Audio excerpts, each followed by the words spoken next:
So, welcome to a new Game Stuff episode. And I gotta say, I always love doing these episodes, but this one I've been really looking forward to because I got a lot of unique items to show you that are so very, very me. And I just came back from Pasadena. I was at the SoCal Gaming Expo there, had a great time looking for games there, and then I came back to Vancouver and I did the Vancouver Retro Gaming Expo as well. And that was a great experience, and so I picked up some games from there, and I'll start there, but I'll ask you guys, what have you picked up in the way of new game stuff? Did you pick up a new game? Did you pick up an old game? Did you pick up some merch? Let me know down below. Ready, go! So when I was down in Pasadena, I was a little overwhelmed at the SoCal Gaming Expo because there was so much in the way of video games. There were so many games, and I'm walking around and I'm like, what am I looking for? Am I looking for strategy guides? And I didn't get any strategy guides there. There was nothing that I really needed to pick up. But I picked up something rather unique. And this is the first thing we get into here. And I just want to say this is not an original. Some guy was making these things, standees. And I picked this one up. It's a standee for Final Fantasy Tactics. The original on the PlayStation 1, a game that spoke to my heart, and there's a brand new remake coming out, a remaster I should say. When I saw this, I was like, I want this. And so it's a little standee that will stand up on its own. Great for displaying around your place and stuff like that. And that was the thing that I bought down in Pasadena. I was like, this is cool. This is so unique, and this is something that I can't usually find up here in Vancouver. So I was glad to pick this up. Now, when I was at the Vancouver Retro Gaming Expo, I walked in. It's one of those funny things, isn't it? I didn't get anything at Pasadena. I walked into the Vancouver Gaming Expo, and I walked up to this one guy selling like Super Famicom, Mega Drive games, and I bought 3 games in one go, and I had to do that. So here's the first one that I bought, and it's a strange one, and you'd be like, what is this? And it is Fat Man on the Mega Drive. Now, the strange thing is, I have a weird history with this game. Back in the early 90s, I saw some advertisements for this game called, Mondo's Fight Palace. And I saw another name, it was called Tongue of the Fat Man. There were so many names for this game. Welcome to the Fight Palace. This is a fascinating one, and I spent a little bit more money than I would have liked to on this game, but it's a really weird old memory. I remember seeing the advertisements for this game, and I was like, oh, it's some strange fighting game. I'm like, okay, cool, I'm into fighting games. And let me just say, they brought this game over here, and they didn't call it Fat Man or Mondo's Fight Palace. They call it Slaughter Sports.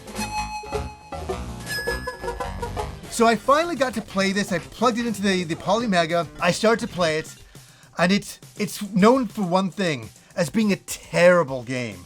And it's really bad, where you're trying to go back and forth, you're trying to do punches, and it's just not activating. It's a mess of a game. It's horrible. I didn't buy this game because it was good. I bought this game because it was bad. And I just have such a weird, fun memory of seeing this game back then and being so excited about it. And then years later, finding out that it was a terrible game to begin with. And I was like, oh, because back then I was seeing it thinking this was going to be a Street Fighter style of game. No, it was not. It aspired to be, maybe it aspired to be, but they sure didn't get it right.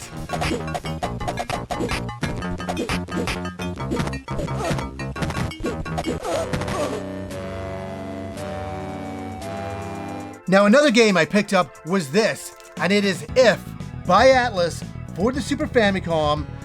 And I think this came out in about like 93, 94, 95, somewhere in that zone. And it's one for the collection, for my Persona collection right here, that I've never, ever owned. And I saw this and I'm like, I've got to get this. And it's just about a high school student that's sucked into the world of demons once again.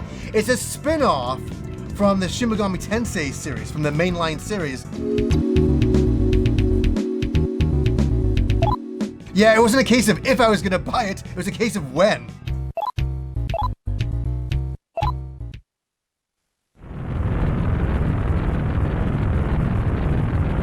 And I've been eyeing this game for a while now, and I just said, let's go for it. And that is for World Heroes right here on the Super Famicom. And what drew me to this is because I have the Neo Geo game, I got the Neo Geo CD game, I have the Super Nintendo version of it.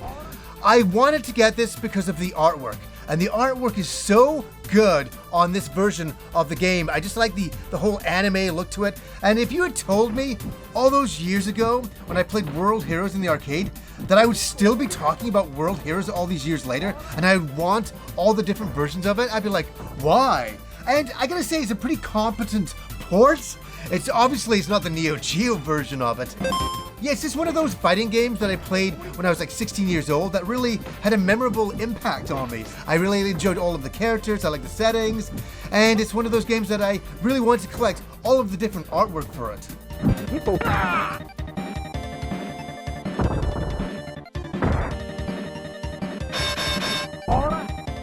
And some more old school pickups that are some great school pickups. These are fantastic. Look at this. NAM 1975 and Cyberlip on the Neo Geo CD. Now, both of the original games came out in 1990, and I have them both here. And I picked them up when I originally got my Neo Geo. I got them for like $25 to $50 each back then. You could do that back then. You can't do that now. And I adore these games. These are early arcade games on the Neo Geo. And the reason why I want to pick up the Neo Geo CD games is because the music is unaltered. And I can also install these on my Polymega, and it's been great revisiting these games. And what can I say about Cyberlip? Cyberlip is a great side view action game. You can play as 2 players, and it's really kind of fun because you're running around and you're basically killing Terminators that are coming towards you. They look like people, and then you shoot them and kind of reveal their exoskeletons.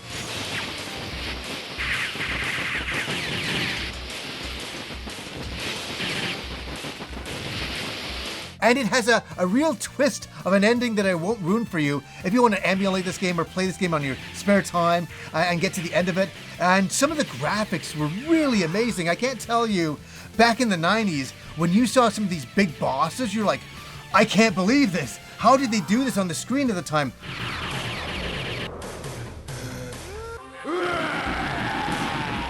And then we get to NAM 1975. And what I want to say about NAM 1975 is it's really inspired by some war films from back then, including Full Metal Jacket. Full Metal Jacket. So some of the artwork is lifted directly from Full Metal Jacket into this game. I can't believe it. I remember when I originally saw this, I was like, that looks familiar. And wait, that character looks familiar.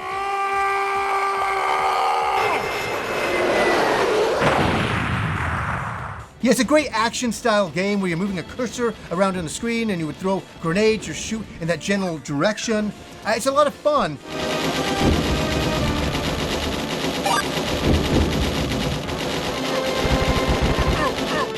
And one other thing that I thought was always so funny about this game, when you get killed, it sounds like you're puking. It does.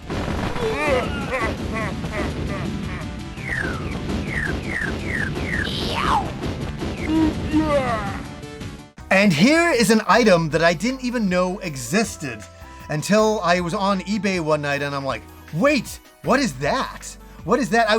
I know, you guys know with me, Phantasy Star 3, the third one in the series, is a game that I don't love. It's a game I often said that I hate. Yeah, because it didn't live up to expectations for the rest of the series. I still stand behind that 100%.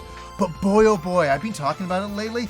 So nostalgic about that time period of when I was in summer school and I got the game, and it's still kind of a memorable type of thing. So I only ever thought that there was a copy of the game. I never knew that there was anything else until this. This is from back then. This was released at the time of the game. Phantasy Star Generations of Doom 3, obviously. The hint book. What is this? And here, you would have to send away for this this guide. You'd have to pay like $14.95 and send away for it, and they would send it to you. Or you could get lucky and find it in a retailer, which is very, very, I never saw it back then. This is cool.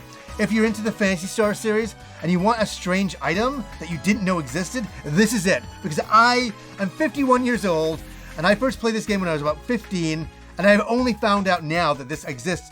And it's got all of the maps of everything, and it shows all of the enemies and things like that, and very, very interesting to have a relic like this for the past, and it's going to go here with the rest of my Phantasy Star collection. But what an interesting item for sure.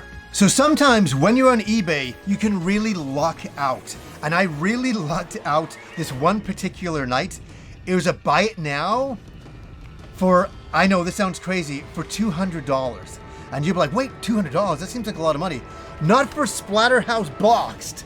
Can you believe this? This is on the TurboGrafx Splatterhouse. Boxed, minty, beautiful. I cannot believe I got this game. This game usually goes for about $400 to $450.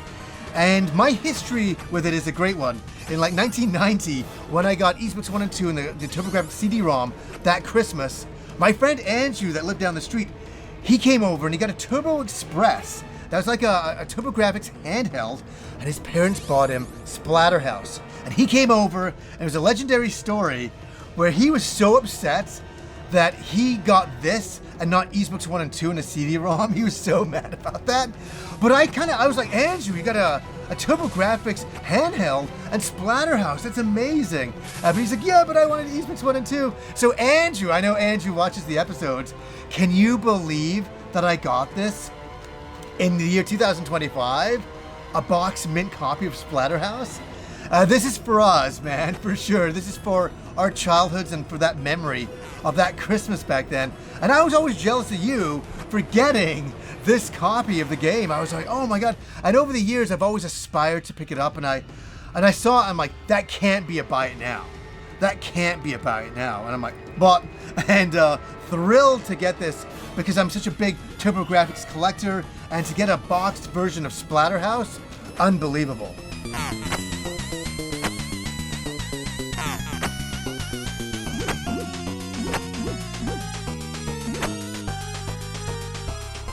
Now, I picked up a few things from Limited Run, and I'm trying to limit what I buy from Limited Run.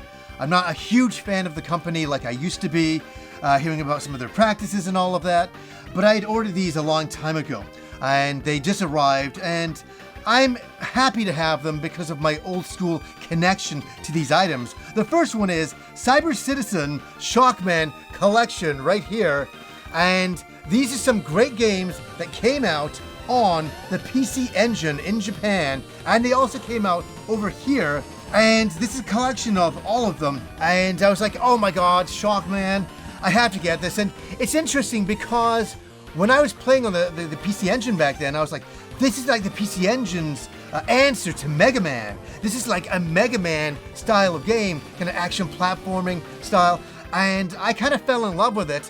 And it's one of those games that I always felt like I was one of the few people that knew what this was over here, and I was kind of thrilled to see them bring out the collection here so more people could play this style of game. Yeah, with Rob with Mega Man, this is kind of like my counter to his Mega Man. Now my collection is finally complete, I can say that after so many years, for the Cosmic Fantasy series. I have all of them on the PC Engine, and now I have all of them translated in English with the Cosmic Fantasy Collection 2 right here. And I got the regular edition of the game, and I also got the big collected version right here with all the amazing extras like the slipcover and the pins and the soundtrack. And very thrilled to get this. And look at this old school artwork. Can we all shed a small tear of some of this great artwork from the 90s and how amazing it was? And yeah, it's kind of fascinating because we got Cosmic Fantasy 3, which was its own standalone game back then. And then Cosmic Fantasy 4 was one game, but they split it into two when they released it on the PC Engine CD-ROM. So yeah, I have all of those on the PC Engine, so it's kind of neat to get them all in this one collection. And one more item that I have a lot to say about right here is the Cosmic Fantasy Collection 2 vinyl soundtrack. And what do I have to say here is, first of all, I love this music. I love this music. I've used this music in quite a few of my episodes over the years. I love the music. What I don't like is the goddamn cover again. They did this with the first vinyl collection where it looks so desaturated, like it's been sitting in the sun. Doesn't it look like it's sun faded? Like, why can't we have the beautiful color artwork there? Just put that on the vinyl. cover. Why did we have to desaturate it?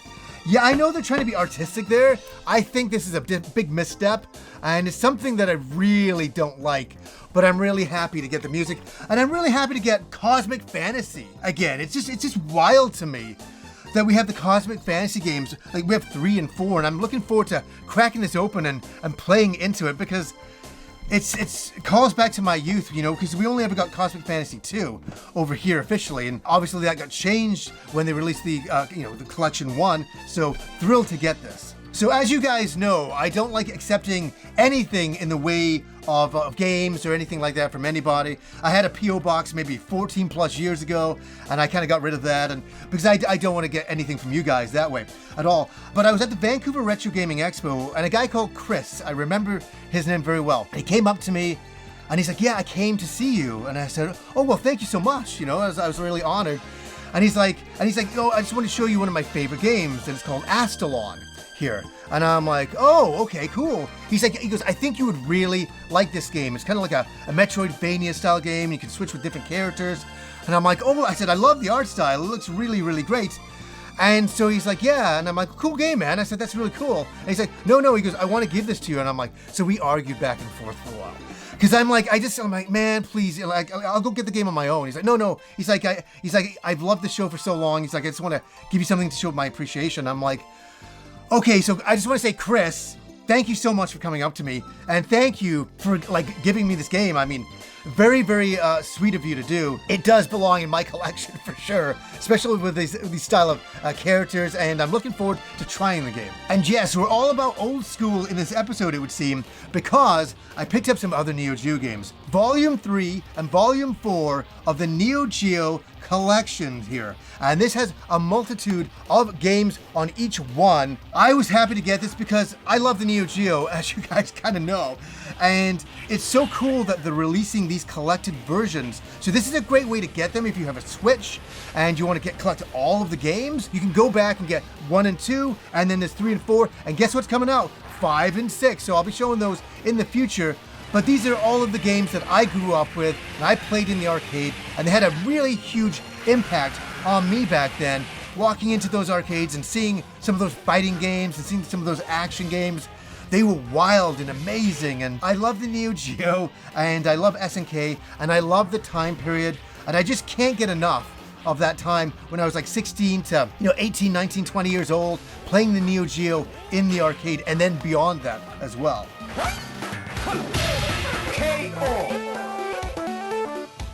And I picked up a copy of Metal Slug Tactics. We're still on the Neo Geo stuff, it's hilarious. But this was a really weird one to see, right? When they originally released this, I was like, Metal Slug Tactics. I'm like, somehow this really, really works. Taking the characters and the kind of the world settings that they built and combining it in a tactics way. And I played it and I kind of liked it. I thought it was interesting. I didn't think it was the greatest tactics game I'd ever played, but I thought it was fascinating, and I had to go and support them and pick up a copy of it because I've got to do that for, the SNK Neo Geo guy in me. Had to pick up Metal Slug Tactics. What do you guys think of this game? Are some of you really far into it? Do you enjoy Metal Slug Tactics? Let me know down below. Okay, the last item of the day is a fascinating one. It really is, and I wore my shirt for this little moment, and I just want to say I'm not sponsored by these guys or anything like that, but I'm a big Ys fan, so of course I'm going to be into this. And let's have a look at this collector's edition right here, and I'm going to open it up right there for you guys. It comes with a map here going on, and what we got here, this is the Lacrimosa of Donna. Here is the audio book. Here's the audio book of the original book. And there's some other stuff going on here. There's a lot of cool things in this little collector's edition. And we got Castaway Tales, Lacrimosa of Donna. And this is kind of like stories of some of the other characters that were on the island. So there's the original book that came out. It was a novelization of the game itself. And as you know, I'm a big fan of Ys 8. And so we had a novel based on Ys 8, and then we get Castaway Tales. This is really kind of an interesting thing. and the audio book is of the novel. All right, and you can buy, I think you can get it separately as well. And here's the thing that's really, really fun. I never thought I'd see this when I was in the early 90s. We get Castaway Cookbook, the Lacrimosa of Donna, and here is an inspired cookbook of some of the dishes from Ys 8. And we got all sorts of things like mushroom omelets and seafood, different seafood things you can do, honey cakes, and how to make proper tea and coffees and things like this. This is a really interesting item, and I thought this was really, really kind of fun. You can get these on Amazon, and I'm advertising them today as a pure thing that I want to do from my heart, because they put a lot of work into this stuff, and it's ease, and it's really amazing that you can get, I think, the audio books and the books on Amazon itself, Castaway Cookbook, and you can also get this collector's edition from their websites, and I'll put a link to their website down below. But I thought it was really amazing by Anna Kashina right there. Did a great job. I was reading a lot of the first novelization to get this kind of stuff, like this special edition. This for any Ys fan, and this is why I'm kind of plugging it. It's for Ys fans. This is a series that I'm always trying to pump up. It's my agenda. It's been my agenda for 17 years. Other people have other agendas for their shows. Mine is to push Ys as much as I possibly can, and I think I've been successful with it, and I'm going to continue to be successful with it, pushing Ys. I'm counting on you, Admiral.